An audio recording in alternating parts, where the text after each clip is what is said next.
I welcome you all to this open session on contemporary economic issues. From our last meeting, I think a lot of you have joined the coordination group. So I'll be sending more articles related to contemporary economic issues there. But since my health is not in the best of shapes, we'll only be doing Finance Commission today. Now for Finance Commission, what I've done is that I have not only included what is there in your course, so I've gone a little extra to cover certain aspects from PRS. I'll tell you what PRS is. A website that you should definitely follow, and especially because of a fellowship which is very important called as LAMP Fellowship. Now, coming to first Finance Commission. Now, first we will see what Finance Commission is, or what it does, what is the mandate of Finance Commission, and how transfer of money takes place between center and states. So whenever you talk about Finance Commission, we are actually talking about what is the federal principles of transfer of money. What do we mean by that? Let me explain. So what we have in India is that we have center, states and local bodies, but let's talk about only center and states. This is called as a federal principle. जब हमारे पास centre होता है और states होते हैं, उसको हम federal principal बोलते हैं. 1919 से गवर्नमेंट ऑफ इंडिया के अंदर आया था ये federal principles. Now in these federal principles you have और फेडरलिज्म जब आया था, सो फेडरलिज्म जब आया तो हमारे पास एक सेंटर है, then we have states, and then we have local bodies as well. Local bodies को कॉन्स्टिट्यूशनल स्टेटस जो है वो 74th and 73rd amendment act से आया था in 1992. But we'll just talk about these two regions, the center and the state, these two institutions. Now, once you talk about these two institutions, or this is basically whenever you see the political economy, and जब आप ऐसे करके आप divide करके देखते हो तो उसको हम बोलते हैं फेडरलिज्म. देखना कि कैसे division of powers and responsibilities are there between center, states and local bodies, वो देखना. अब इसके लिए हमारे पास कुछ शेड्यूल्स हैं कंट्री के अंदर. आई मीन कॉन्स्टिट्यूशन के अंदर you have schedule 7 which divides the topics of governance between centre and states. You have article 246 है कॉन्स्टिट्यूशन का, जो अगेन टैक्सेशन के ऊपर और डोमेन्स के ऊपर बात करता है. देन आर्टिकल 267, 268 से लेके 272 तक भी ये इन्हीं वारों के टैक्सेशन के बारे में बात कर रहा है कि कौन सा टैक्स कौन रखेगा और किसके पास रहेगा. देन आर्टिकल 280 भी है, एक और आर्टिकल बहुत इंपॉर्टेंट है, article 280. You don't need to remember these articles for now. If you are a civil services aspirant, then I usually teach these articles in detail, that ये article कैसे आपको याद करने हैं और क्यों important है.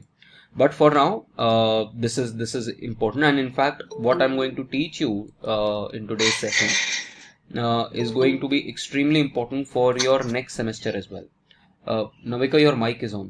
So that is also important for your next semester, public administration, public उसके अंदर. Navika, your mic is on. So yes, I'm recording the session as well.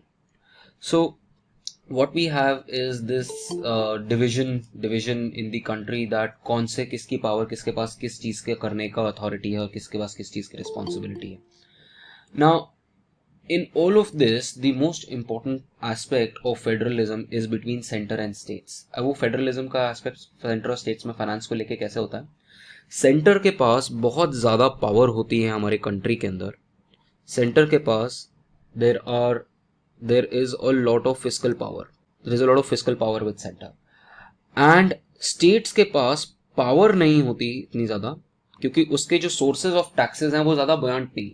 When I'll teach you GST, I'll tell you that majority of money that the states are earning are actually from two sources. One is from alcohol, selling alcohol, and the other is from selling petrol. And that is why these two items are typically, especially when you talk about your alcohol, there is a reason why this is not kept in the GST mandate. और petroleum में भी अभी तक फिलहाल कोई discussion नहीं है, although GST के अंदर है, बट फिलहाल all states apply their own taxes on petrol. So अब प्रॉब्लम कहाँ आता है? प्रॉब्लम आता है कि स्टेट्स के पास जो पावर है, फाइनेंशियल पावर है, वो बहुत कम है, और स्टेट्स के पास रिस्पॉन्सिबिलिटीज बहुत ज्यादा हैं। सेंटर के पास फिस्कल पावर बहुत ज्यादा होती है, सेंटर के पास बहुत सारे टैक्सेशन के पावर्स होता हैं। फॉर एग्जांपल इनकम टैक्स हो गया, कॉर्पोरेशन टैक्स हो गया, एक्साइज ड्यूटीज हो गई। तो सेंटर के पास बहुत, कस्टम्स ड्यूटी हो गई, ये बहुत ज्यादा पावर होती है, बहुत ज्यादा पैसा होता है। एज कंपेयर टू स्टेट्स के पास रिस्पॉन्सिबिलिटी बहुत ज्यादा है। So anything that you see around yourself, law and order, judiciary, agriculture, employment, all of these are areas which are under the state list. तो स्टेट्स के पास responsibility बहुत ज्यादा है और सेंटर के पास पावर बहुत ज्यादा है, फिस्कल पावर बहुत ज्यादा है। Try to imagine this as a situation of a household in which there is a working father and a homemaker woman. तो उस केस के अंदर your the homemaker woman does not have the fiscal power but has a lot of responsibilities. Therefore, what happens every day in these or every month in this household is there is a transfer of money from the center to states. So this unequal relationship between of power and responsibility between center and states is called as vertical imbalance. इसको हम vertical imbalance बोलते हैं, where there is this high power with the high fiscal power with the center but not so much of responsibility, where states have a lot of responsibility but don't have that fiscal power. So this causes what is called as fiscal imbalance or vertical imbalance, और इस vertical imbalance को treat करने के लिए finance commission comes into play. Now what is this finance commission? Finance commission is a constitutional body made under article 280. ये हर 5 साल में एक बॉडी बनती है जो बेसिकली बताती है कि फाइनेंसेस जो है वो कैसे फेडरली फ्लो करेंगे, सेंटर जो है वो स्टेट्स को कैसे पैसा देगा, ओवरऑल डेफिसिट्स आपके कैसे होने चाहिए, कहाँ कहाँ पर आप ग्रांट्स दोगे। तो ये जो डिस्कशन है वो, और लोकल बॉडीज को कितना पैसा जाएगा, ये जो सारा रूलिंग है और किस बेसिस पे जाएगा, ये सब कुछ फाइनेंस कमीशन डिसाइड करता है। It's a constitutional body which is made every 5 years। जो आज की डेट में फाइनेंस कमीशन चल रहा है उसको हम बोलते हैं 15th finance commission. This is 15th finance commission whose term was supposed to be from 2020 to 2025। But पहले क्या हुआ था, पहले आपका कोविड आ गया था तो इसने 2020-21 की एक रिपोर्ट दी और उसके बाद 25 से लेके 26 की एक report the. So this is how the 15th finance commission which is headed by a bureaucrat by the name of NK Singh, ये आपकी रिपोर्ट आई है। तो ये अपनी रिकमेंडेशंस देते हैं। और इससे पहले एक जो कमीशन थी वो थी 14th finance commission. 14th finance commission was from 2015 till 2020। उससे पहले 13th फाइनेंस कमीशन, फिर 12th फाइनेंस कमीशन, इस तरीके से फाइनेंस कमीशन चलती हैं।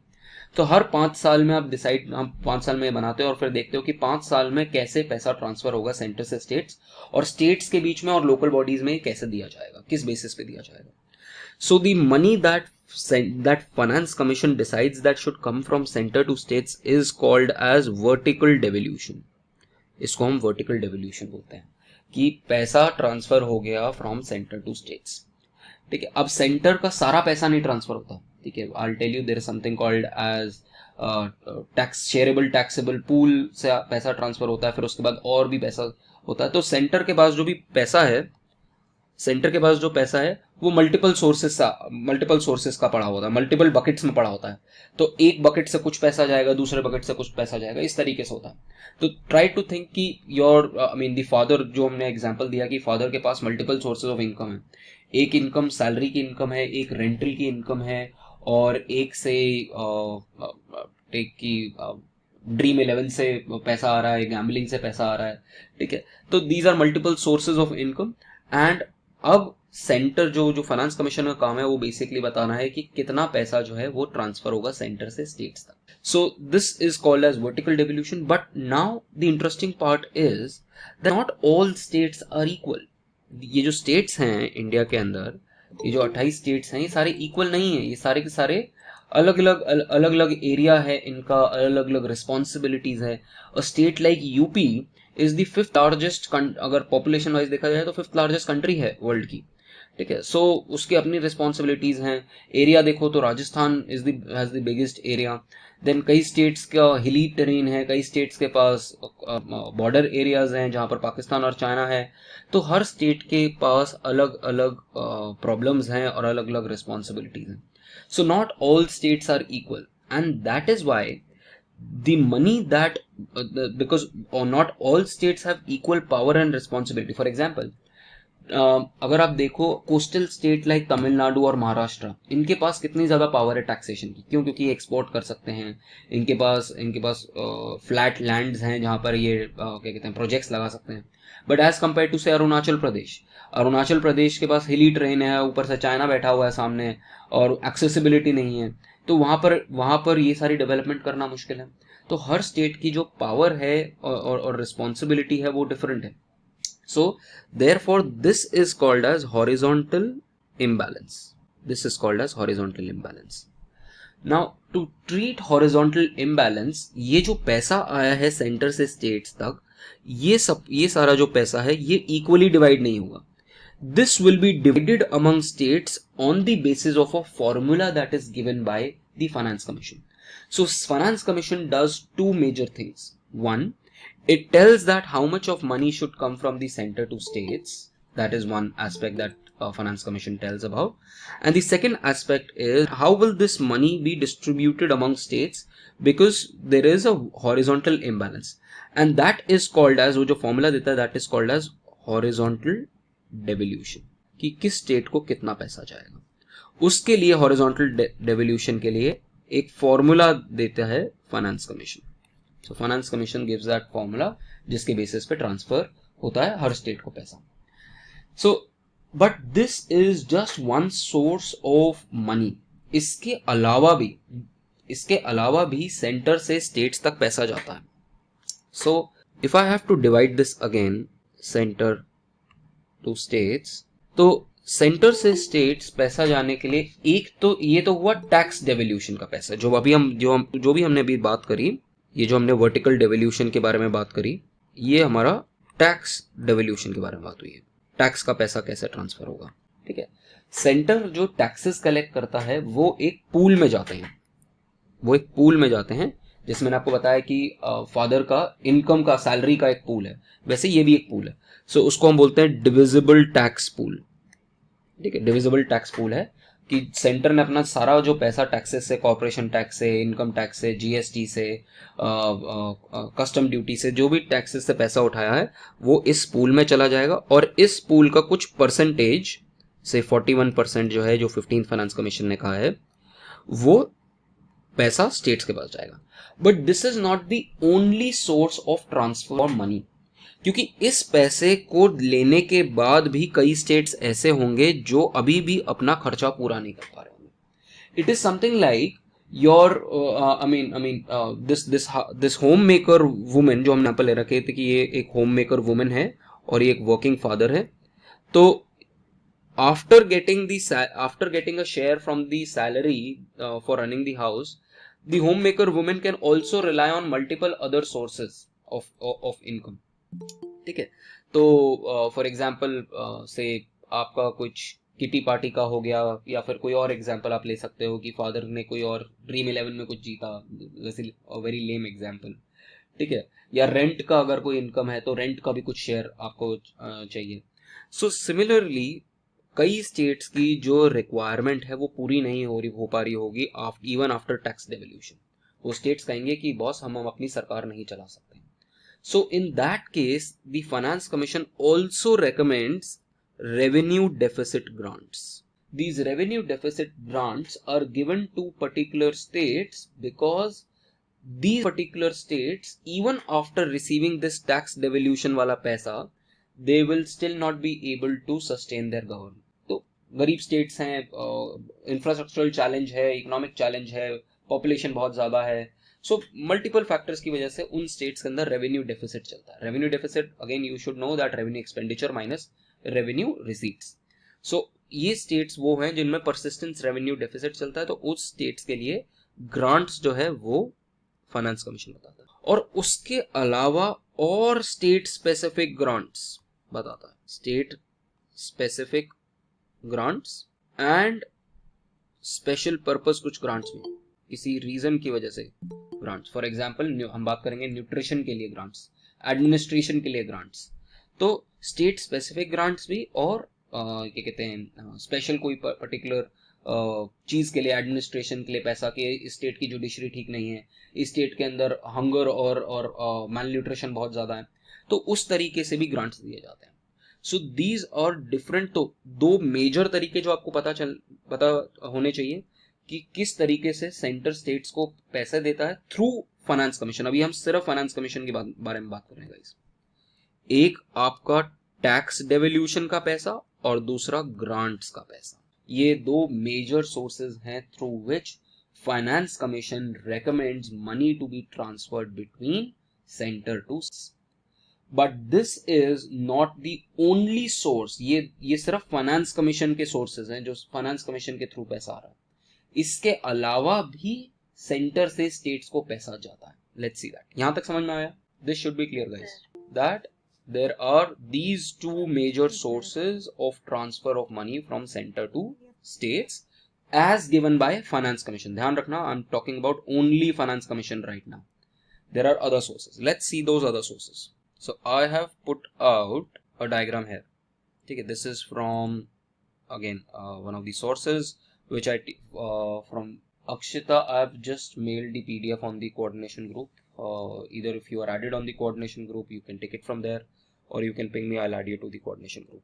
Now guys, this is going to be very useful for your public economics course as well in the coming semester, and for this course as well. समझने के लिए. और UPSC अगर कोई करना चाह रहा है या RBI करना चाह रहा है तो ये बहुत ज़्यादा important है और इससे ज़्यादा क्लियर तरीके से कहीं पर भी नहीं given. Now, so if you see post 2015, I'll tell now. Remember, this post 2015 is what we are going to talk about. 14th finance commission. ये 14th फाइनेंस कमीशन के बाद से हुआ है. ठीक है. तो अब फाइनेंस कमीशन से पैसा कैसे आता है? ये आपका शेयर इन सेंट्रल टैक्सेस, ये भी हमने देखा. जो डिविजिबल टैक्स पूल की बारे में बात करी हमने, वो वाला पैसा. फिर जनरल पर्पस ग्रांट्स.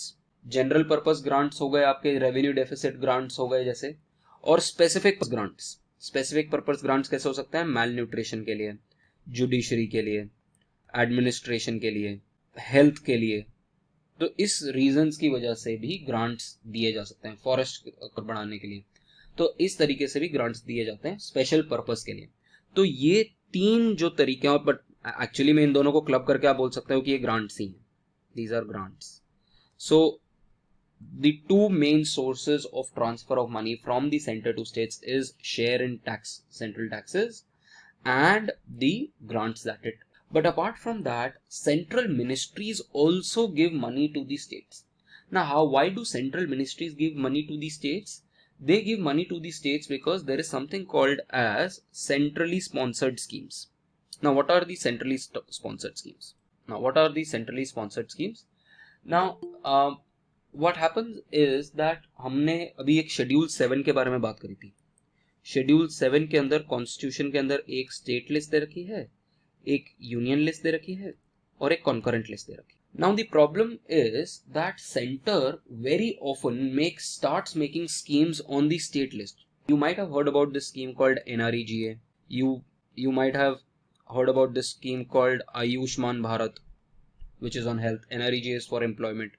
या फिर से एग्रीकल्चर की कोई पर्टिकुलर स्कीम अगर गवर्नमेंट ऑफ इंडिया ने लेके आए हैं, तो ये जो स्कीम्स हैं, ये जो एरियाज हैं, ये स्टेट लिस्ट के एरियाज हैं. अब इस पे सेंट्रल गवर्नमेंट कैसे अपनी स्कीम बना सकता है? तो ये एक तरीके का, स्टेट्स कहते हैं, ये एक तरीके का फ्रॉड है कॉन्स्टिट्यूशन के ऊपर कि स्टेट गवर्नमेंट की चीज है, स्टेट के अंडर की लिस्ट चीज है, तो स्टेट गवर्नमेंट को स्कीम बनाना चाहिए. बट सेंटर इसके ऊपर स्कीम बनाता है और कहता है स्टेट्स को that I am making the scheme. Some part of money will go from me, some part of money will go from you. So कुछ स्कीम्स हैं जिसमें 75% पैसा जो है वो सेंटर देगा और 25% पैसा स्टेट्स देंगे. और कुछ स्कीम्स हैं जिसमें 60% पैसा सेंटर देता है और 40% पैसा जो है वो स्टेट्स को देना पड़ता है. So these are different kinds of centrally sponsored schemes. तो इसीलिए यहाँ पर है सेंट्रली स्पॉन्सर. सेंटर स्पॉन्सर कर रहा है स्कीम को, बट ये स्कीम बनी हुई है स्टेट लिस्ट के ऊपर.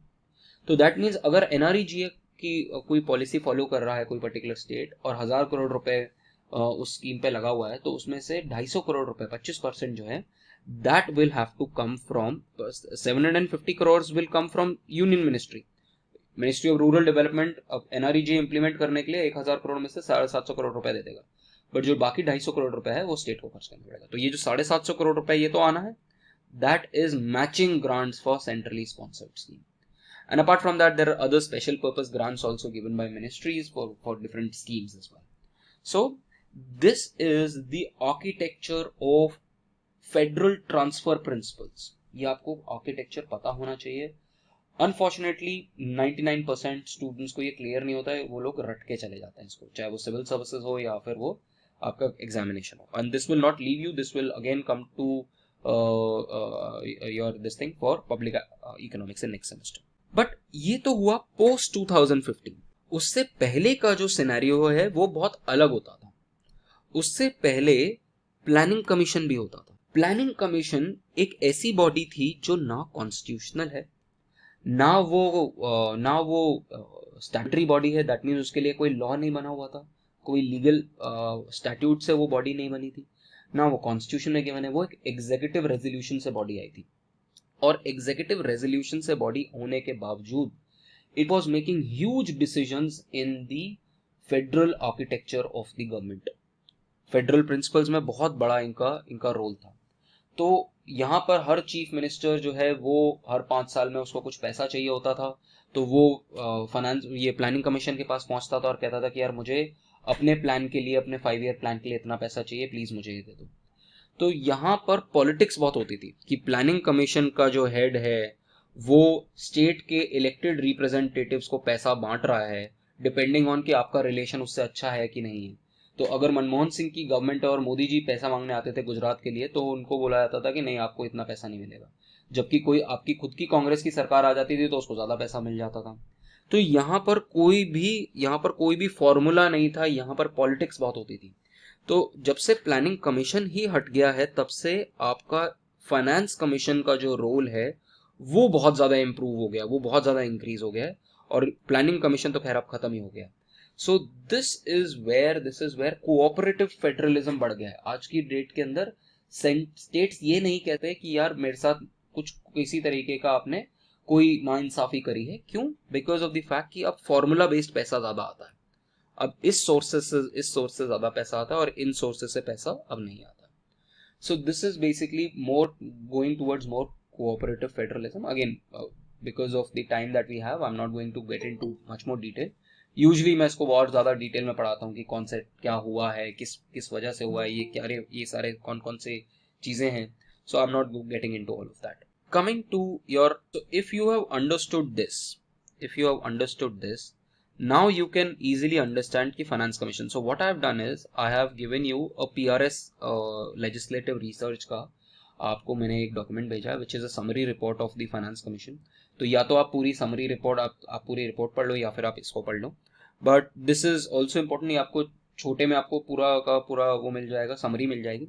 Let's see what all are the recommendations of the 15th finance commission. Now, सबसे पहले हम क्या कहते हैं? हम कहते हैं कि ये जो फाइनेंस कमीशन है, ये तो आई हैव ऑलरेडी टोल्ड यू कि ये जो फाइनेंस कमीशन है 2021 से 26 तक के पीरियड के लिए है. NK Singh was heading it. Now the first thing which the commission talks about is vertical devolution. Vertical devolution, remember, is what? It is the money that the center has to give to states because of vertical imbalance. तो ये जो था 14th finance commission, अगर आप 14th finance commission देखोगे तो 14th finance commission ने कहा था कि सेंटर का जो डिविजिबल टैक्स पूल है, रिमेंबर दैट ये पूल हम सेंट्रल टैक्सेस के बारे में बात कर रहे हैं. तो जो सेंटर का डिविजिबल टैक्स पूल है, 14th फाइनेंस कमीशन ने कहा था कि उसका 42% जो है वो स्टेट्स को जाना चाहिए. 15th फाइनेंस कमीशन ने कहा है कि ये 42 की बजाय 41% होना चाहिए. ठीक है, बिकॉज ऑफ द फैक्ट कि पहले जम्मू कश्मीर जो है एक स्टेट होता था, अब उसकी जगह पे वो यूनियन टेरिटरीज बन गए हैं. एंड बिकॉज यूनियन टेरिटरीज हैं तो यूनियन टेरिटरीज को इसमें इंक्लूड नहीं किया जाता. यूनियन टेरिटरीज को डायरेक्ट ट्रांसफर करता है सेंटर. सो देयरफॉर क्योंकि एक स्टेट ही कम हो गया है, you don't have now 29 states, you have 28 states.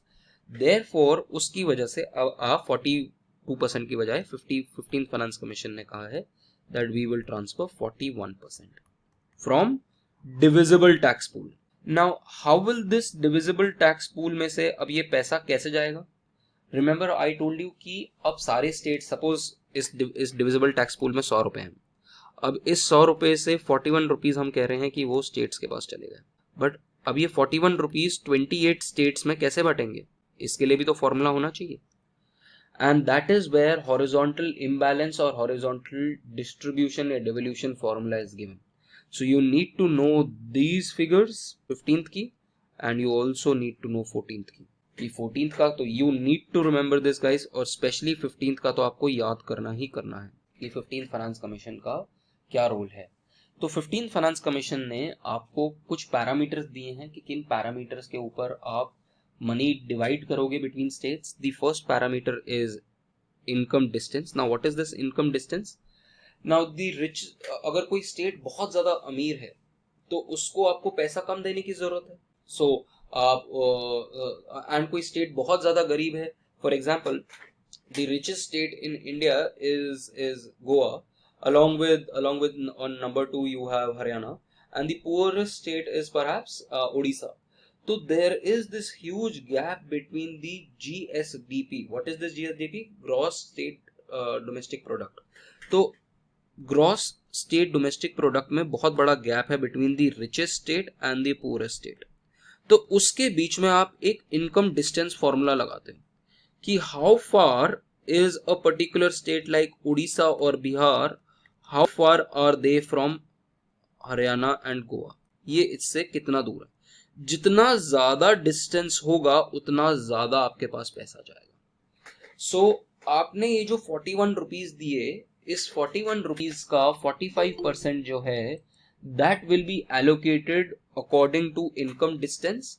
And in income distance, जिसका भी इनकम डिस्टेंस ज्यादा होगा उसको ज्यादा पैसा जाएगा, जिसका इनकम डिस्टेंस कम होगा उसको कम पैसा जाएगा. Then you have the criteria of area. अब एरिया जिसका बड़ा होगा उसकी नीड ज्यादा है. ठीक है, for example state like Rajasthan has huge area and huge responsibilities to manage its resources, whereas a state like Sikkim or Goa are smaller states. उनको इतना area का management का problem नहीं है. So therefore 15% of the transfers of that vertical devolution will be given to states on the basis of area. जिसका area ज्यादा है उसको ज्यादा पैसा मिलेगा, जिसका कम है उसको कम पैसा मिलेगा. Then you have another thing called as population. अब यहाँ पॉपुलेशन के बारे में और 2011 क्या लिखा हुआ है कि 2011 का सेंसस आप देखोगे और देखोगे कि स्टेट की पॉपुलेशन कितनी है. So as I told you कि यूपी की पॉपुलेशन जो है वो 5th largest in the world ही बन जाती है अगर आप पैरामीटर्स देखोगे तो. सो आप देखोगे जिस स्टेट की ज्यादा पॉपुलेशन है उसके पास ज्यादा रिस्पॉन्सिबिलिटीज है, जिस स्टेट के पास कम पॉपुलेशन है उसके पास कम रिस्पॉन्सिबिलिटीज है. So therefore 15% of the devolution will be given to states on the basis of their population criteria of 2011 census.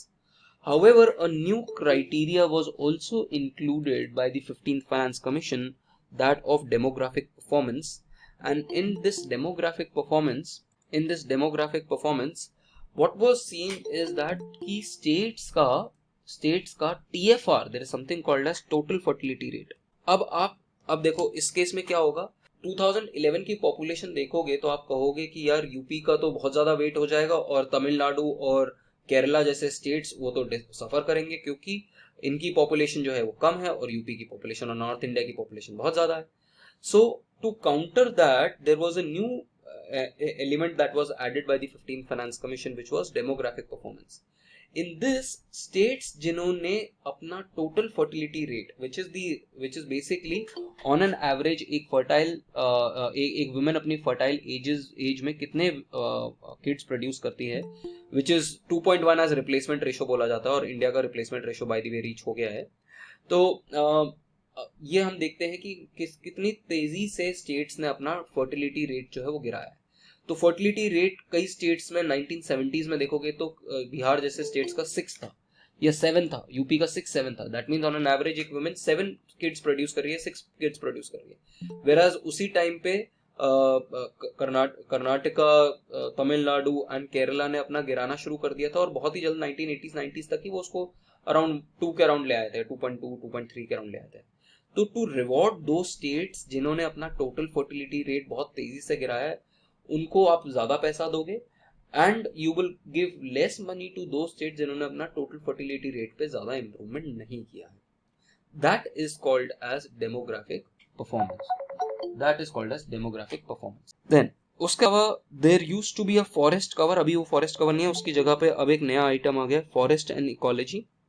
Now what is this forest and ecology? इसके अंदर बेसिकली आप ये देखते हो कि स्टेट्स के अंदर कितना फॉरेस्ट्री है, ठीक है, as a percentage of, see this होगा, आप ये देख रहे हो कि शेयर, स्टेट का शेयर क्या है in dense forest upon total dense forest of all states.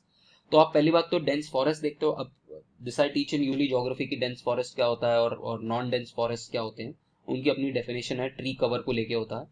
But leave all of that, but what you need to remember here is कि सारे स्टेट्स का अगर आप डेंस फॉरेस्ट ऐड कर लो, dense forest of all states, और एक particular state से बिहार का डेंस फॉरेस्ट लो, इस रेशो पे डिपेंड करेगा कि बिहार को कितना पैसा जाएगा फॉर फॉरेस्ट एंड इकोलॉजी।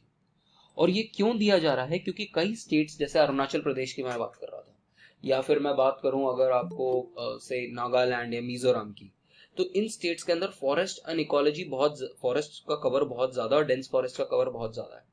तो देयरफॉर इन स्टेट्स को आपको इनकरेज करना पड़ेगा। अल्टीमेटली ये ग्रीन इंडिया में मदद कर रहे हैं आपको, और you don't want these states to cut down their forest and then run industries.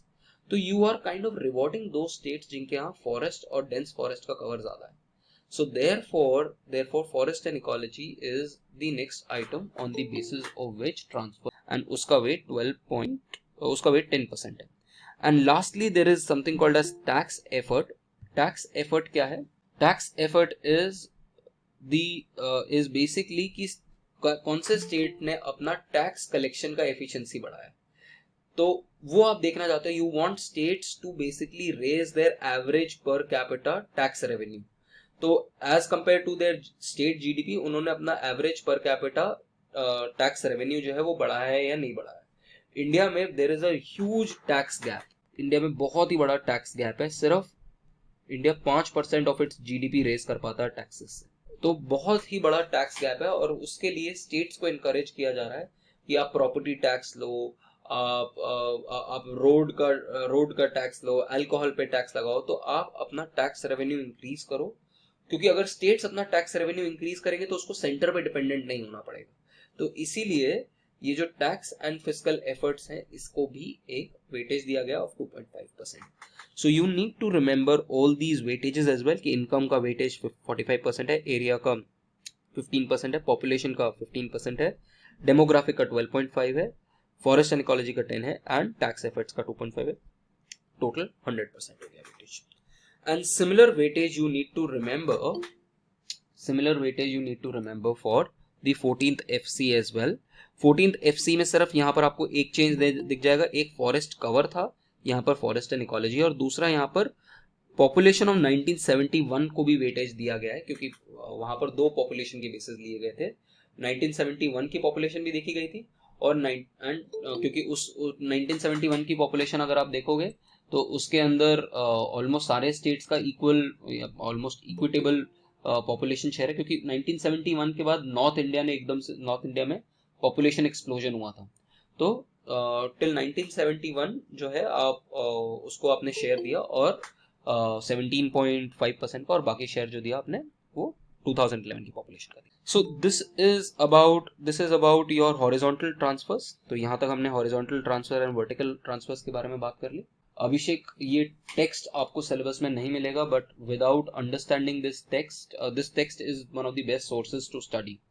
तो आपका जो सिलेबस में टेक्स्ट है वो मैंने नीचे लगाया हुआ है, you can read that text as well. But this is a good document to understand the overall architecture. ये 2 ही पेज में सब कुछ आपको एक्सप्लेन कर दिया, इसलिए I teach it from this particular place, but I have also given you the text which is there in your readings as well. Then and usually I teach, I have already shared it, Abhishek, on the coordination group of the university, so if you're not there I will add you to that particular. Then there are around now 80 students from different colleges being represented. I think आपका अगर college represent नहीं हो रहा है तो you can share, and I hope you guys are sharing these resources with your classmates as well. So अभी हम CEI कर रहे हैं.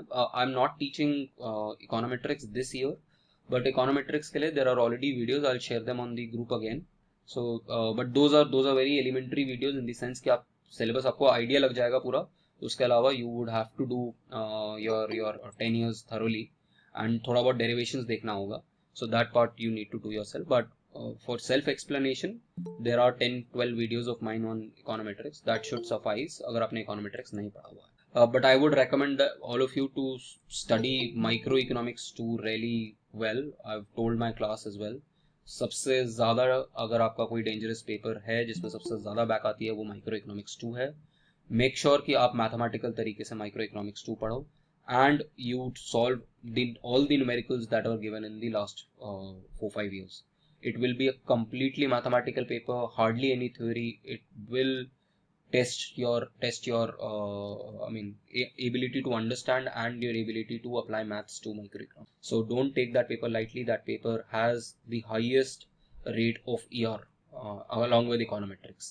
But econometrics के लिए since last 2-3 सालों से videos हैं इसलिए इतना issue नहीं होता. But micro economics के लिए अभी भी there is this huge gap. Then coming to grants, तो हमने दो चीज़ें बात करी थी फाइनेंस कमीशन में कि एक वो ट्रांसफर्स के बारे में बात करता है कि डिविजिबल टैक्स पूल से कितना ट्रांसफर आएगा सेंटर से स्टेट्स तक और विद इन स्टेट्स तक, horizontal transfer and vertical devolution and horizontal devolution. और दूसरा ग्रांट्स. अब मैंने आपको बताया था कि ग्रांट स्पेसिफिक पर्पस हो सकता है, जनरल पर्पस हो सकता है. तो हमारे जो ग्रांट्स हैं वो कैसे कैसे दिए गए हैं, 3-4 मेजर तरीके के ग्रांट्स हैं. एक revenue deficit grant. Revenue deficit grants कौन से ग्रांट्स होते हैं? जो states even after receiving money from the center on the basis of these criterias, even after that they are not able to sustain their revenue account. That means उन states का जो expenditure है, revenue expenditure है, वो उनकी revenue income से ज्यादा है. तो उन स्टेट्स के लिए फाइनेंस कमीशन कहता है कि हम कुछ पैसा देंगे ओवर द नेक्स्ट 5 years. तो ये 5 साल में 3 लाख करोड़ रुपया दिया गया है. ठीक है. Then the second item is sector specific grants, कि कुछ पर्टिकुलर सेक्टर्स के लिए आपने पैसा दिया क्योंकि इसकी वजह से आपके आउटकम्स जो हैं इम्प्रूव हो जाएंगे कंट्री के अंदर, उन सेक्टर के आउटकम्स. फॉर एग्जाम्पल हेल्थ के outcomes, specially because of the pandemic. Health, school education, higher education, ये बहुत ज़्यादा इंपॉर्टेंट आइटम्स हैं specially after COVID, because we know कि फ्रंट लाइन पे स्टेट्स और लोकल बॉडीज जो हैं वो रिस्पॉन्सिबल हैं इन चीज़ के लिए. तो therefore these are critical areas. In fact, when I was giving lectures this year at Labaslam, I told these young IAS officers at Mussoorie that this is something that should be your priority. कि market कहाँ fail होता है. I was teaching them market failures. तो market जो है invariably इस जगह पे फेल हो जाएगा. एंड पिछले 2-2.5 सालों में सबसे बड़ा फेलियर हमारा यहाँ पर आया है. And that will be the immediate task of all officers कि इसको कैसे ठीक कर पाए. तो उसको रिकॉग्नाइज करते हुए भी फाइनेंस कमीशन ने कहा है कि boss, we need to give money to the states to improve their infrastructure of health, school education and higher education. Apart from that, implementation of agrarian reforms, maintenance of Pradhan Mantri Gramin Sadak Yojana, क्योंकि ultimately अगर आपको last mile connectivity चाहिए, school से घर की connectivity चाहिए या market की कनेक्टिविटी चाहिए, तो आपको ये चाहिए. जुडिशरी के लिए आपको रिफॉर्म्स चाहिए, क्योंकि अल्टीमेट अगर आपकी जुडिशरी ठीक नहीं है, अगर आपकी जुडिशरी जल्दी से आपको एक्सेस टू जस्टिस नहीं दे सकती, तो again this becomes a problem. Then statistics, specially district level पे और लोकल लेवल पे स्टैटिस्टिक्स बहुत ही खराब होते हैं, तो बहुत पुअरली मेंटेन्ड होते हैं. अगर आप स्टेट्स के अगर आप बजट देखना शुरू कर दो तो आप सर पकड़ लोगे कि अच्छा सेंटर का बजट कितने अच्छे तरीके से आता है और स्टेट्स अपना बजट के डॉक्यूमेंट्स कितने बेकार तरीके से कोट करते हैं. और स्टेट्स का इतना बुरा हाल है तो सोचो लोकल बॉडीज कितना खराब करते तरीके से. And then you have aspirational districts and blocks. ये वो डिस्ट्रिक्ट्स हैं जो जिनके पैरामीटर्स जो हैं ऑल पैरामीटर्स बहुत वीक हैं, और इसीलिए उनको हम एस्पिरेशनल डिस्ट्रिक्ट बोलते हैं कि इनको टारगेट किया जाएगा for growth. So these sector specific grants will be given which will be performance linked, कि अगर आप परफॉर्म करोगे तो आपको पैसा दिया जाएगा. देन स्टेट स्पेसिफिक, तीसरा स्टेट स्पेसिफिक ग्रांट्स के बारे में बात की गई. State specific grants were to be given for different reasons. For example social need, administration, your cultural and historical monuments के मेंटेनेंस के लिए, high cost of physical infrastructure को मेंटेन करने के लिए, एंड टूरिज्म के लिए. तो ये जो हैं ये स्टेट के स्पेसिफिक ग्रांट्स हैं कि अगर पर्टिकुलर स्टेट को उस ग्रांट की ज़रूरत है तो उसको पैसा दिया जाएगा. One of the most important things is your local governments, क्योंकि अल्टीमेटली योर गवर्नेंस, और अगर हम डे टू डे के बारे में बात करें, स्पेशली रूरल, अगर हम अर्बन एरिया में भी बात करें, अगर आपके घर की बाहर की लाइट नहीं चल रही तो वो सेंट्रल गवर्नमेंट का काम भी नहीं है और स्टेट गवर्नमेंट का काम भी नहीं है, वो एक्चुअली लोकल गवर्नमेंट का काम है, एमसीडी का काम है, या दिल्ली जल बोर्ड का काम है, या दिल्ली बिजली का जो वो है उसका काम है. तो लोकल गवर्नमेंट जो है वो बहुत ज़्यादा इंपॉर्टेंट होती है, ग्रास रूट डेमोक्रेसी जो होती है वो बहुत ज़्यादा इंपॉर्टेंट होती है for better outcomes in the governance outcomes in the country. But India के अंदर जो लोकल बॉडीज हैं वो बहुत वीक है. Why they are weak? क्योंकि इनके पास फाइनेंसेस नहीं होते, इनके पास पावर नहीं होती टैक्सेशन की. इनके पास फॉर एग्जांपल अगर आप एमसीडी देख लो तो एमसीडी काफ़ी इन जनरल रिच है, बट बाकी सारे स्टेट की अगर आप वो देखो, बॉडीज देखो, तो वो बहुत गरीब सी रहती है. और बिकॉज उनके पास ज़्यादा फाइनेंसेस नहीं होते, उनके पास ज़्यादा पावर नहीं होती, एज कम्पेयर टू से सिटी लाइक न्यूयॉर्क जहाँ पर मेयर बहुत ज़्यादा पावरफुल पोजीशन है. इंडिया आपको पता भी नहीं होगा दिल्ली का मेयर कौन है. ठीक है, तो it's because of these funds, functionaries and functionalities that these local bodies are extremely weak. And finance commission का एक मेजर काम होता है कि कैसे हम लोकल बॉडीज को, लोकल गवर्नेंस की बॉडीज को या लोकल बॉडीज को हम कैसे स्ट्रॉन्ग कर पाएं. तो वो रेकमेंड करता है कि जैसे सेंटर का एक फाइनेंस कमीशन है वैसे स्टेट्स का भी फाइनेंस कमीशन होता है, जिसको हम बोलते हैं स्टेट्स फाइनेंस कमीशन. तो वो रेकमेंड करता है कि किस तरीके से सेंट्रल गवर्नमेंट जो है वो स्टेट गवर्नमेंट्स की हेल्प करें और स्टेट फाइनेंस कमीशन की हेल्प करें कि स्टेट्स को लोकल बॉडीज के लिए पैसा मिल पाए. सो उनके लिए हेल्थ ग्रांट के लिए और उनके प्राइमरी हेल्थ सेंटर्स के लिए पैसा देना. Then apart from that the money that is distributed to these local bodies. तो अब सेंटर जो है, फाइनेंस कमीशन जो है, वो पैसा दे रहा है स्टेट्स को, और स्टेट्स को ये जो ग्रांट्स दिए जा रहे हैं, ये ग्रांट्स दिए गए हैं, और ये जो ग्रांट्स दिए गए हैं ये अपने यूज करने के लिए नहीं है, ये दिए गए हैं लोकल बॉडीज के लिए. तो ये लोकल बॉडीज में जो यूजेज है वो कैसे होता है? वो होता है on the basis of population and area, कि कितना पॉपुलेशन है लोकल बॉडीज का और कितना एरिया उस लोकल बॉडी का, उस बेसिस के ऊपर आप ग्रांट दोगे. और उसके ऊपर भी कुछ कंडीशन लगी होती है कि ये चीजें आप फॉलो करोगे तभी आपको पैसा मिलेगा. सो this is your this is your local body grants. Apart from that, there is some discussion on fiscal deficit, कि किस तरीके से हम अपना fiscal deficit reduce कर पाएंगे, और हम अपना general debt level, debt to GDP ratio जो है हम वो किस तरीके से अपना reduce कर पाएंगे. That is also being mentioned here. So you can read these 3-4 lines from this particular. Now comes what you were talking about, कि हमारा सिलेबस के अंदर जो है वो आपका ये दे रखा है, और अल्टीमेटली ये हॉरिजॉन्टल शेयरिंग, ये जो मैं आपको बता रहा था, अगर आप यहाँ से देखो, ये horizontal sharing, see this area, population, forest ecology, ये सारी जो चीज़ें हैं, परफॉर्मेंस क्राइटेरियाज जो हैं, ये सारी जो हैं वो यहीं दे रखी हैं. इसी को मैंने आपको समराइज करके बताया है for 15th finance commission. Then grants in aid मैंने अभी आपको बताया, रेवेन्यू डेफिसिट ग्रांट्स मैंने आपको बताया. Now you can read it from there. मैंने आपको सोशल सेक्टर के ग्रांट्स बताया, हेल्थ एंड एजुकेशन के लिए ग्रांट दिया गया है, रूरल इकोनॉमी के लिए ग्रांट दिया गया है, एग्रीकल्चर एंड रोड्स, रिमेंबर अभी हमने रोड्स के बारे में बात करी. देन गवर्नेंस के लिए ग्रांट दिया गया है, judiciary, statistics, aspirational districts. Then performance उसके लिए भी ग्रांट दिया गया है आपका, पावर सेक्टर रिफॉर्म्स के लिए. तो ये आपके मेजर ग्रांट्स दिए गए हैं. You can read about this, it's mentioned here. Danish, I have already posted it in the coordination group, please message me, I will add you to that group. And ये आपके health sector के grants, rural economy के grants, I've just marked it. If you want to read it, you can read it from here, or I've already given you the summary. आप वो जो PRS की report है उससे आप सीधा पढ़ सकते हैं, otherwise you can also read it. Then you have another article which is on the 14th finance commission. ठीक है, अब एक 14th finance commission के ऊपर भी article है. And then there is another article by Lekha Chakrabarty which is primarily on, again, transfers at crossroads. So probably we'll do that transfer on crossroads. I'll tell you important sections from that you need to cover.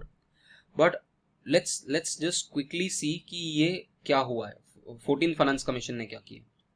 देखो, 14th finance commission जो है India की सबसे important finance commission रही है, at least in my opinion. वो इसलिए रही है क्योंकि पहले जो सेंटर से स्टेट्स तक पैसा जा रहा था वो प्लानिंग वो आपका फाइनेंस कमीशन के थ्रू जा रहा था, प्लानिंग कमीशन के थ्रू जा रहा था और मिनिस्ट्रीज के थ्रू जा रहा था। Now what has happened is कि अब प्लानिंग ही इंडिया ने बंद कर दी, 5 ईयर प्लान बनाना बंद कर दिया, स्टेट का ये प्लान एंड नॉन प्लान करके जो एक्सपेंडिचर्स होते थे वो सब बंद कर दिए। तो अब आपका ये जो प्लानिंग वाला रोल जो है ये पूरा खत्म कर दिया, और यहाँ पर सबसे ज्यादा होती थी पॉलिटिक्स कि किस स्टेट को आप कितना पैसा दोगे। इंस्टेड पहले फाइनेंस कमीशन का जो रोल होता था वो लिमिटेड होता था। लिमिटेड क्यों होता था? वो बेसिकली बताता था कि जो डिविजिबल टैक्स पूल है, अगर मैं 13th फाइनेंस कमीशन की बात करूं, 13th फाइनेंस कमीशन कह रहा था कि डिविजिबल टैक्स पूल का सिर्फ 32% पैसा जो है वो स्टेट्स को जाएगा, क्योंकि there are other sources of money transfer to the states. यहां से पैसा जा रहा है डिस्क्री, और पर ये दोनों जो है वो डिस्क्रिशन के ऊपर काफी ज्यादा बेस्ड है। Remember, this is discretion based. अगर आपका दोस्त है मोदी जी के पास, योगी जी आएंगे तो उनको ज्यादा पैसा मिल जाएगा, और अशोक गहलोत जी आएंगे तो उनको कम पैसा मिलेगा, theoretically at least. So that becomes a discretion of the government. But finance commission का जो पैसा है वो फॉर्मूला बेस्ड है, यहाँ पर कोई भाई बंधु नहीं चलेगा। So therefore 14th finance commission ने सबसे इंपॉर्टेंट चीज क्या करी, 14th फाइनेंस कमीशन ने डिविजिबल टैक्स पूल से जो पैसा है वो एकदम से 32% से 42% कर दिया, और उसकी वजह से स्टेट्स को फॉर्मूला बेस्ड पैसा जो है वो ज्यादा मिलने लग गया as compare to discretion based पैसा। तो उसकी वजह से there was much more transparency, there was much more accountability, there was much more predictability. So predictability बढ़ गई, ट्रांसपेरेंसी बढ़ गई, फेयरनेस बढ़ गया, और कोऑपरेशन बढ़ गया स्टेट्स और सेंटर के बीच में। So all of this had happened because of the finance commission, the 14th finance commission. 14th finance commission की जो रिकमेंडेशन है वो मैंने यहाँ पर आप जो PRS का डॉक्यूमेंट आपको दिया है उसमें यहाँ लिखा हुआ है, see this. So you need to remember this as well for at least for 14th finance commission, और ये आपको 15th के लिए याद करने की जरूरत है। 14th के लिए तो आई थिंक PDIF लर्न किया था, तो ऐसे ही लर्न किया था, population, demography, income, area, forest, इस तरीके से याद किया था। फिर उनका फॉर्मूला याद कर लिया था कि ये इतना शेयर है, so you can remember. And so यहाँ पर ये जो ट्रांसफर है, यहाँ पर पॉलिटिक्स खत्म हो गई as I told you, and अब आपके ये प्रिडिक्टेबल पैसा ज्यादा आ गया। और यही यहाँ पर मेंशन है कि सबसे पहले कि सेंटर क्या, mandate of the finance commission क्या होता है, वर्टिकल इम्बैलेंस अब आपको पता है, हॉरिजॉन्टल बैलेंस आपको पता है, और फिर आपको ग्रांट्स एंड एड पता है, और measures to augment these consolidated fund of state to supplement transfer of resources to panchayat and municipalities, local bodies को पैसा देने के लिए भी फाइनेंस कमीशन काम करता है। देन दूसरी चीज, प्लान एंड नॉन प्लान जो है वो पूरा खत्म हो गया है after the 14th finance commission, क्योंकि फाइनेंस कमीशन ही अपने वही हटा दिया, प्लानिंग कमीशन ही हटा दिया, ठीक है। Then apart from that what is more important here is this union finances. एक बार आप यूनियन फाइनेंसेस पढ़ सकते हो कि यूनियन फाइनेंसेस के अंदर हमने इतना पैसा सेंटर के पास छोड़ा है कि वो अपना खर्चा भी चला पाए, और इतना पैसा स्टेट्स को भी दिया गया है कि वो अपने खर्चे सारे निकाल पाए, क्योंकि अब उनके पास सिर्फ सेंटर से पैसा लेने का ऑप्शन है और कोई तरीका नहीं है सेंटर के पास पैसा लेने का। So after dispensing of plan and non plan, the centre is basically the states के पास जो पैसा आएगा वो कैसे आएगा, अब वो सेंटर डिविजिबल टैक्स पूल से ट्रांसफर। एंड ये वर्टिकल इम्बैलेंस मैंने आपको बता दिया, और horizontal imbalance I have already marked it to you, you can just go through it. ये 42% जो है वो क्यों इंक्रीज हुआ है, एंड फिर उसके बाद हॉरिजॉन्टल बैलेंस के फॉर क्यों क्या क्या रीजंस हैं, population and income to reflect needs, area and infrastructure to reflect cost disabilities, physical indicators for access of resources, and then कौन कौन से रीजंस हैं किस लिए इंक्लूड हुए। So that is all about your 14th Finance Commission. So you should expect a question on Finance Commission in this particular examination, and you should be clear with the overall concept of Finance Commission, the aspects of vertical and horizontal devolution, the formula of it, and the grants कि क्या क्या grants किस किस तरीके के grants देता है, and make it more visible, make good flowcharts out of it to make your answer more important. So this is about your finance commissions.